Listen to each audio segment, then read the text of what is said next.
ये बात वैसे हम सभी लोगों को पता थी कि ये चीज होने वाली है, कब होने वाली थी ये नहीं पता था, और इतनी जल्दी हो जाएगी ये तो बिल्कुल भी एक्सपेक्टेड नहीं था। Okay, hello chatters, my name is Rohit and you are watching wrestle chatter. Welcome है गाइस आपको वॉइस ऑफ रेसलिंग के 32nd एपिसोड के अंदर। और आज शुरुआत करते हैं सबसे पहले विंस मैकमैन के बारे में हमको क्या चीजें पता चली है। देखो शुरुआत से बताऊंगा और आपको इसको सुनने में भी काफी ज्यादा मजा आएगा। देखो अभी वॉल स्ट्रीट जर्नल, जो कि एक सोर्स है जहां से ये बात पता चली थी कि जो एलिगेशंस बाहर आए थे विंस मैकमैन के, जो पूरा स्कैंडल हुआ था, उसका जो बिल्कुल प्राइम सोर्स था वॉल स्ट्रीट जर्नल था। इनकी तरफ से हमको ये बात पता चलती है कि विंस मैकमैन अब कंपनी के अंदर वापस आना चाहते हैं। और वापस कैसे आना चाहते हैं, दो जो WWE के अंदर प्रेसिडेंट और को प्रेसिडेंट डायरेक्टर्स आप कह सकते हो, मिशेल विल्सन एंड जॉर्ज बैरियस, इनको वो वापस लेकर आएंगे। और जब ये बोर्ड में कंट्रोल में आ जाएंगे तो उसके बाद ये एक वे होगा विंस मैकमैन का एग्जीक्यूटिव चेयरमैन पे दोबारा से आने का, यानी कि रीइंस्टेट अपने आप को करने का। बात हमको पता चली। अब जब ये चीज पता चली तो लगा अरे भाई ये अब तो कुछ गड़बड़ होने वाली है, कुछ हंगामा होने वाला है,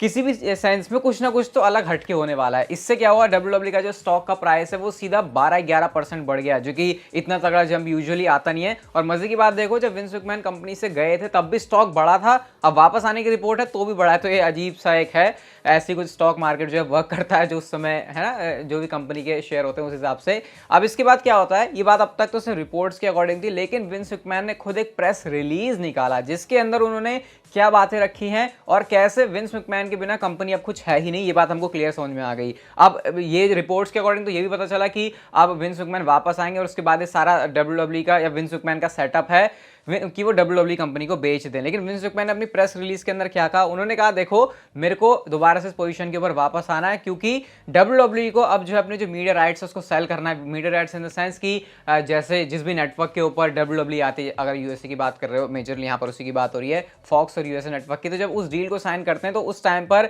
एक मेजर रोल खुद विंस मैकमैन प्ले करना चाहते हैं, क्योंकि उनके अकॉर्डिंग वो इन सारी चीजों के लिए रिस्पॉन्सिबल हैं और जो शेयर होल्डर्स हैं उनको बेस्ट बेनिफिट वो मीडिया राइट्स साइन करके दिला सकते हैं। अब आप सोचोगे इसमें क्या है, अगर विंस मैकमैन ना भी हो तो क्या डील साइन नहीं होगी? वेल यहीं पे मेन स्टोरी आती है, क्योंकि WWE का जो क्लास बी का शेयर होल्डर के अंदर स्टॉक है मेजॉरिटी में उसको विंस मैकमैन होल्ड करते हैं। और क्लास बी के अंदर स्टॉक्स होल्ड करने का मतलब तुम्हारे पास डिसीजन मेकिंग वाली पावर आ जा रही है, और तुम्हारे बिना कोई भी चीज़ कंपनी के अंदर इधर से उधर नहीं हिलती। भले ही तुम कंपनी के अंदर सीईओ हो या फिर तुम किसी भी क्रिएटिव बन जाओ, उससे कोई फर्क नहीं पड़ता। वो सिर्फ WWE कैसे काम करने वाली उसके रोल हैं। लेकिन जब बात आती है इन चीज़ों की कि राइट किसका है, कौन डिसीजन मेकिंग की पावर रखेगा, तो फिर शेयर होल्डर बहुत बड़े नंबर में अपने पास रखते हैं विंस मैकमैन। इस वजह से विंस मैकमैन के बिना ये चीज़ नहीं हो सकती है। तो अब WWE अगर आगे कंटिन्यू करना चाहती है, अगर वो चाहती है कि उनकी प्रोग्रामिंग चले, अगर वो चाहते हैं कि इनकी जो शो हैं वो टेलीविजन के ऊपर दिखाई दें, तो विंस मैकमैन के बिना अग्रीमेंट की ये चीज़ हो नहीं सकती। और विंस मैकमैन का मानना है कि जब तक वो WWE में वापस नहीं आएंगे वो आगे WWE की कोई भी डील साइन नहीं होने दे सकते, क्योंकि वो सारे जो भी डील साइन करेगा वो ऑब्वियसली डिसीजन मेकिंग पावर किसके पास है उसके पास जाएगा, और विंस मैकमैन वो बंदे होंगे लेकिन विंस मैकमैन कंट्रोल में नहीं होंगे, तो वो सारी चीज़ों पर अग्री नहीं करेंगे, और अग्री नहीं करेंगे तो फिर WWE आगे ही नहीं चल पाएगी। तो फिर क्लियर है विंस मैकमैन का अब आना, इस बात में कोई भी शक नहीं है। प्रेस रिलीज जब विंस मैकमैन ने खुद कर दिया है तो बस अब आप उस डेट का वेट करो जब ये बात ऑफिशियली पता चलती है कि विंस मैकमैन को रीइंस्टेट कर दिया गया है।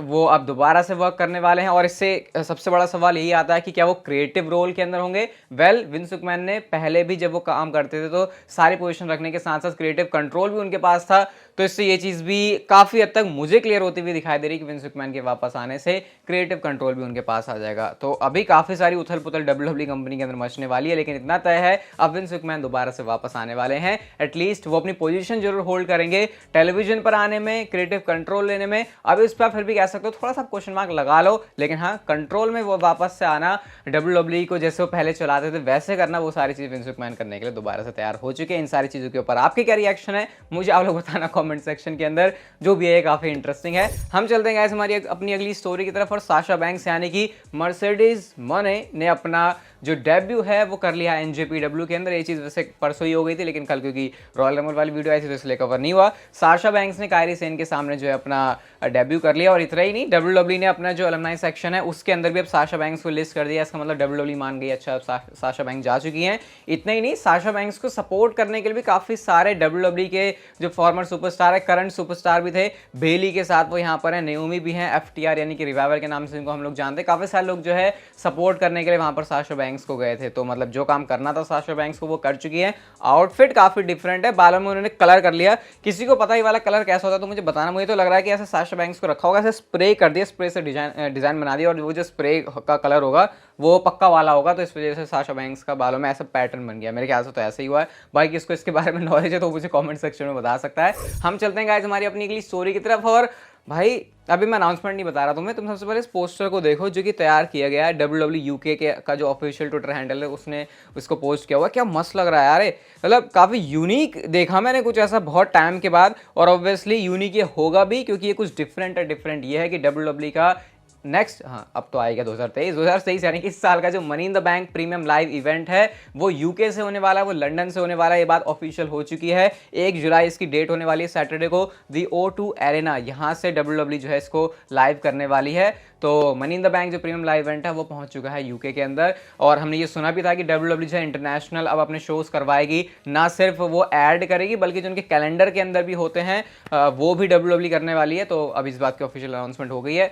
और मुझे सुन के ये भी अच्छा लगा कि चलो मनी इन द बैंक को अपना एक प्रीमियम लाइव इवेंट मिला है। ऐसा नहीं किया WWE ने कि इसको वो रेसलमेनिया के अंदर डाल देते, क्योंकि WWE ने मनी इन द बैंक से पिछले साल काफ़ी पैसे कमाए हुए थे। वो जॉन सीना जिसमें आए थे, पिछले वाला तो नहीं था शायद, उससे पहले वाला था, जो भी था मेमोरी काफ़ी बिग, हाँ।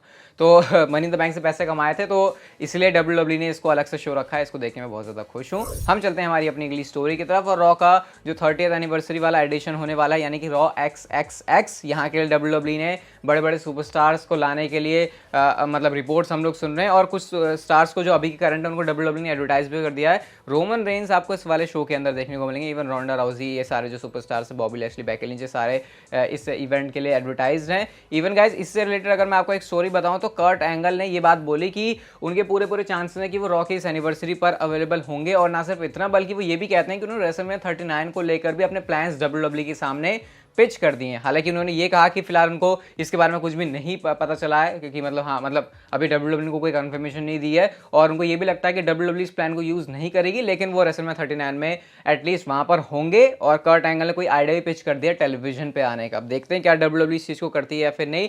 मेरे ख्याल से शायद कर्ट एंगल ये कह रहे हैं कि भाई मुझे मेरा लास्ट मैन कॉर्बिन के साथ नहीं जिया था, मुझे कोई और बंदा चाहिए। वैसे कर्ट एंगल ने ये इच्छा जताई थी कि जॉन सीना के साथ उनको मैच मिले, हालांकि वो चीज़ होना तो इम्पॉसिबल ही लग रहा है फिलहाल। डोमिनिक मिस्टीरियो के बारे में गाइस हम लोग बात करते हैं तो डोमिनिक मिस्टीरियो ने की जो एंगेजमेंट है वो हो चुकी है। इस वाले पिक्चर को उन्होंने अपने सोशल मीडिया प्लेटफॉर्म के ऊपर शेयर किया हुआ है। और हुई किससे है, उनकी काफ़ी टाइम से गर्लफ्रेंड जो रह चुकी है, नाम सॉरी मुझे नहीं पता, फोटो मैं आपको जरूर दिखा सकता हूँ, उनके साथ जो है उनकी एंगेजमेंट हो गई है। तो रियल लाइफ के अंदर भी WWE टेलीविजन के साथ साथ झंडे गाड़ने का जो काम है वो डोमिनिक मिस्टीरियो की तरफ से कंटिन्यू है।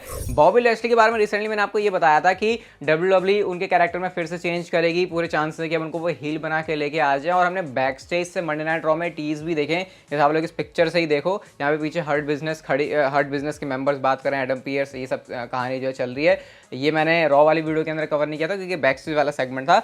अब इससे ये चीज़ क्लियर है कि बॉबी लैशली वापस आ रहे हैं।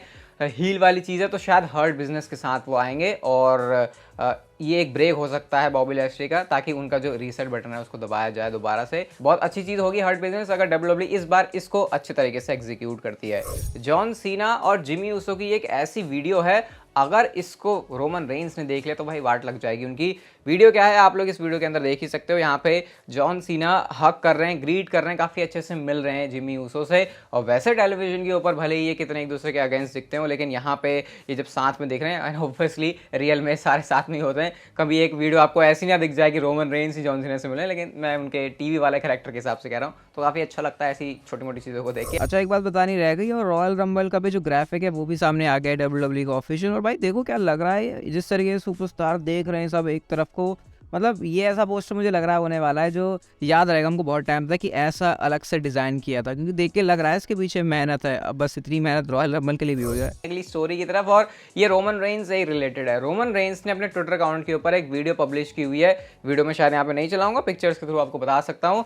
रोमन रेंस यहाँ पर कैप्शन लिख रहे हैं, You say you want it all? Proceed with caution. The top of the mountain is a dangerous place. Hashtag SmackDown, hashtag Bloodline. साथ में उन्होंने पॉल हेमन को टैग किया है, ऊसोस को टैग किया है, सोलो सिकोवा को टैग किया है और सैमी ज़ेन को टैग किया है। इससे रोमन रेंस क्या कहना चाह रहे हैं? रोमन रेंस ये कहना चाह रहे हैं, भाई अगर तुमको मेरे पास ये दो कंधों पर जो बेल्ट है ये चाहिए तो भाई ज़रा ध्यान से आओ, क्योंकि जो टॉप ऑफ द माउंटेन वाली जगह है जिस पर रोमन रेंस डील करते हैं वो काफ़ी डेंजरस है, क्योंकि इस वीडियो के अंदर जितने भी ओपोनेंट आए रोमन रेंस के सामने उन्होंने सबको हरा दिया है। इंटरेस्टिंग है यहाँ पर सेथ रॉलिंस का रिस्पॉन्स, क्योंकि सेथ रॉलिंस और रोमन रेंस का जो रॉयल रंबल वाला मैच था उसकी कहानी कुछ खचपची हो गई थी। इस पर सेथ रॉलिंस ने कमेंट किया, भले ही बंदा इंजर्ड है लेकिन भाई बोलने से हम पीछे नहीं हटेंगे। सेथ रॉलिंस ने कमेंट करते हुए यहाँ पे आई थिंक इंस्टाग्राम के ऊपर है, यहाँ पे उन्होंने हंसने वाली तमाम इमोजी डाली हुई है। काउंट करके अगर आप चाहो तो मुझे बता सकते हो, मैंने इसको काउंट नहीं किया लेकिन बहुत सारी इमोजी मुझे लग रही 20-30 से तो ये ऊपर है। और सेथ रॉलिंस ने इस तरीके से मजाक उड़ा दिया रोमन रेंस का, और पूरा सेंस भी इसका बनता है, क्योंकि सेथ रॉलिंस कहते हैं अरे भाई भूल गया क्या क्या हुआ था हम दोनों के बीच में। तो अभी तो फिलहाल सेथ रॉलिंस इंजर्ड है, अभी इन दोनों की स्टोरी लाइन शुरू होगी, ये तो पता ही है हमको, क्योंकि अनफिनिश्ड बिजनेस है। कब होगी वो एक इंटरेस्टिंग चीज़ है कि देखने के लिए। बाकी विंस मैकमैन के वापस आने के ऊपर अपना रिएक्शन मुझे बताना। ये वीडियो अच्छी लगी तो like share subscribe notification bell को ऑन कर दो, and see you guys in my next video.